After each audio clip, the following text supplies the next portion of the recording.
बिस्मिल्लाहिर्रहमानिर्रहीम। अस्सलामुअलैकुम dear students. आज हम जो टॉपिक पढ़ेंगे वो एक तो है साइटोप्लाज्म और दूसरा जो सेल का एक स्ट्रक्चर है जिसके बारे में हम पढ़ेंगे वो है साइटोस्केलेटन। सबसे पहले हम जो साइटोप्लाज्म है इसके बारे में जानते हैं कि ये क्या है। अगर हम साइटोप्लाज्म की अक्रेंस देखेंगे ये पाया कहाँ पे जाता है। देखिए ये है एक सिंपल सी सेल की डायग्राम। इसमें जो बाहर वाली दीवार है इसको कहा जाता है प्लाज्मा मेम्ब्रेन और अंदर ये जो स्ट्रक्चर है ये न्यूक्लियस है और इसकी जो दीवार है वो न्यूक्लियर इन्वेलप या न्यूक्लियर मेम्ब्रेन कहलाती है।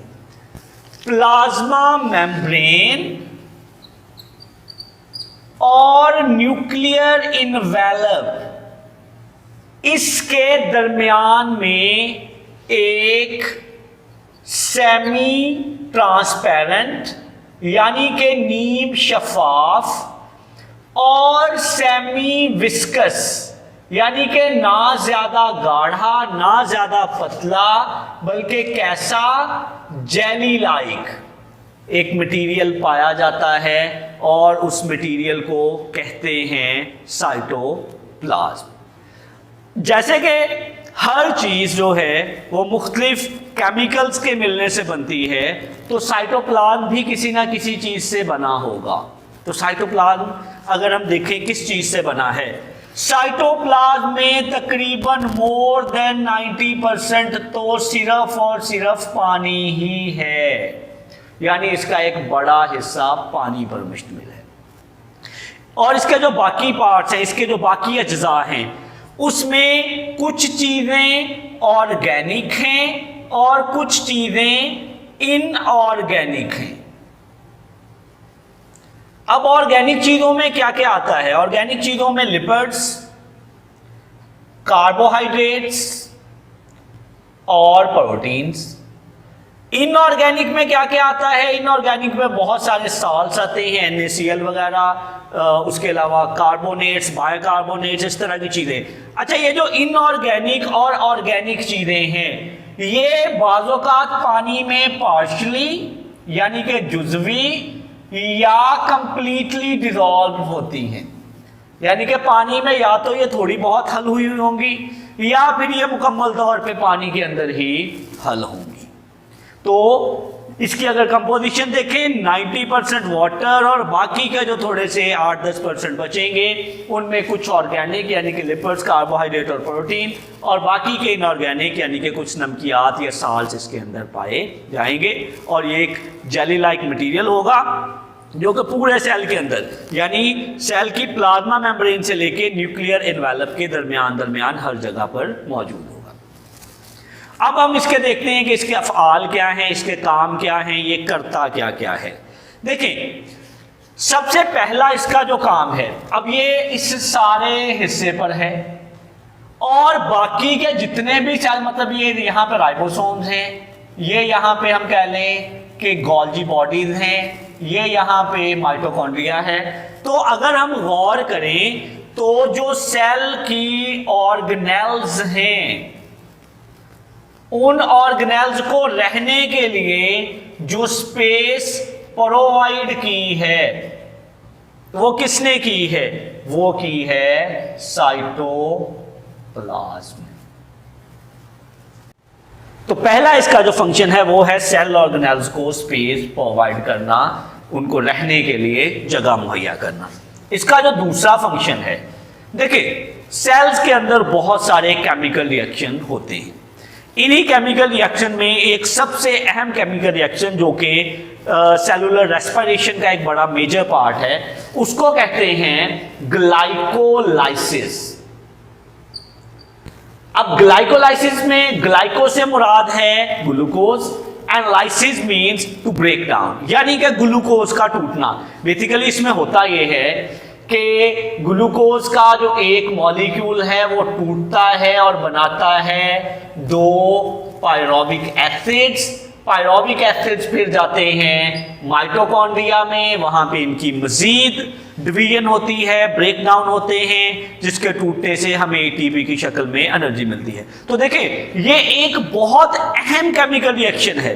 यानी कि अगर ग्लाइकोलाइसिस ना हो तो जो सेलुलर रेस्पिरेशन है, जो एनर्जी बनने का अमल है, वही इनिशिएट ना हो, शुरू ना हो। तो ग्लाइकोलाइसिस कहां पर हो रहा है?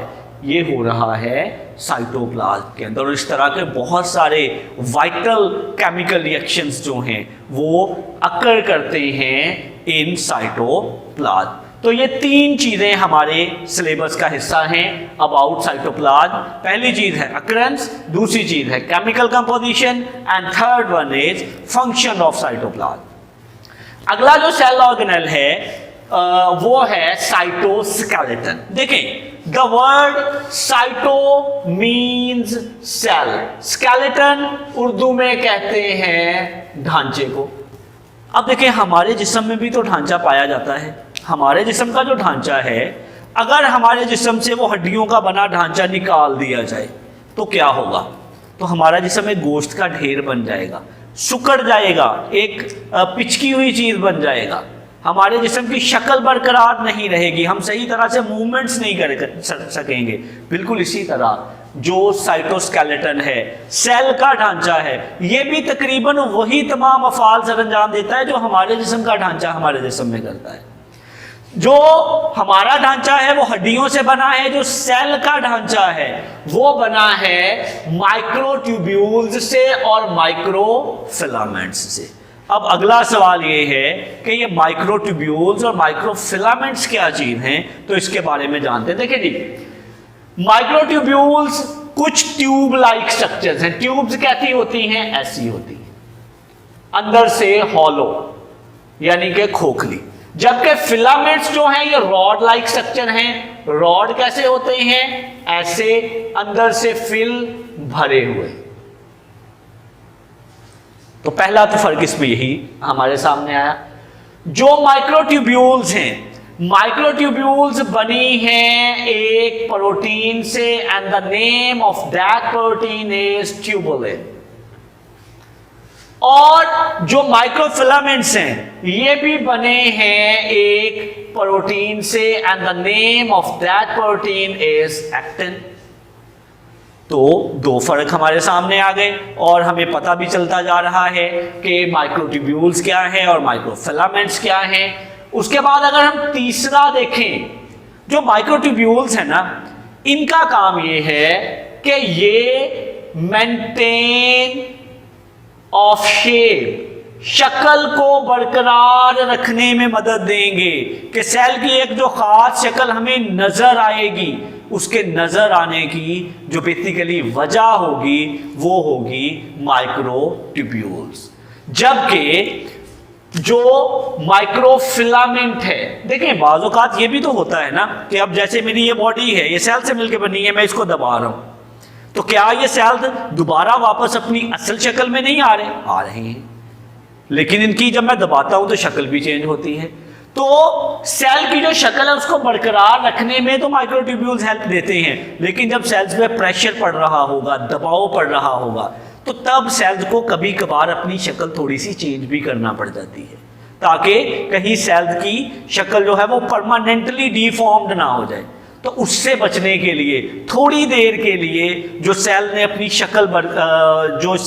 शक्ल को चेंज करना है, तो उस शेप के चेंज में जो हेल्प करेगा structure, the name of that structure is microfilament.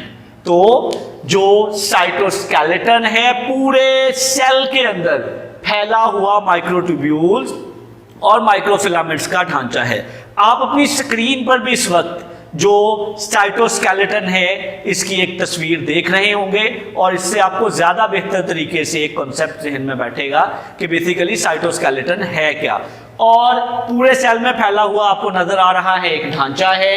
2 तरह के इसमें स्ट्रक्चर्स इन्वॉल्व हैं, माइक्रोट्यूब्यूल्स, माइक्रोफिलामेंट्स, और ये दोनों जो हैं कैसे हैं, इनमें फर्क क्या है, ये मैंने आपके सामने रख दिया।